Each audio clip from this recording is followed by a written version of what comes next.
Il s'agit d'un patient de 60 ans, sportif, qui fait régulièrement de la course à pied et qui est connu depuis très longtemps pour être porteur d'une communication interventriculaire et d'une communication interauriculaire. Et malgré ces deux communications, il mène une vie tout à fait normale. Et on comprend pourquoi, parce qu'il n'y a aucun retentissement hémodynamique de ces deux communications. Sur cette image en échographie bidimensionnelle en couleur,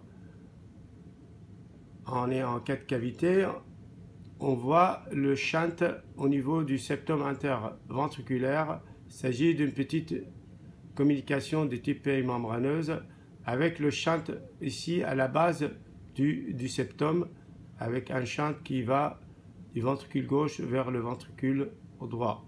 On voit un peu par là le petit flux avec son aliasing au niveau de cette partie basale du septum.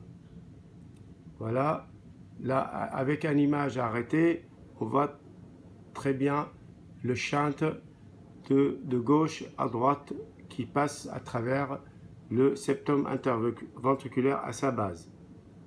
Voilà, en Doppler pulsé, on voit bien le flux qui est assez rapide à ce niveau.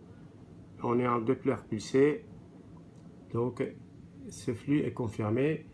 La même image chez ce patient en 3D, il est difficile de distinguer, mais il est par là la petite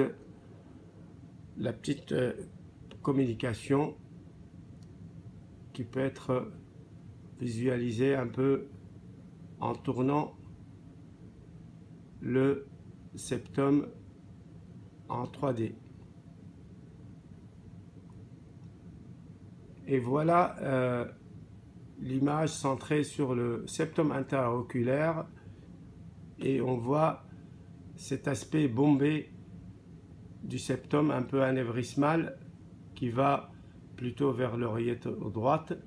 Il n'y a pas vraiment de shunt visualisable par voie transthoracique. Voilà, on voit davantage le septum anévrismal sans qu'il y ait de vrai shunt. Là, on revoit la communication interventriculaire avec le shunt qui est beaucoup plus prononcé entre les deux ventricules. Voilà ce cas de ce patient qui reste complètement asymptomatique malgré ces deux communications interventriculaires et interauriculaires, mais avec un shunt certainement très faible sans aucun retentissement hémodynamique.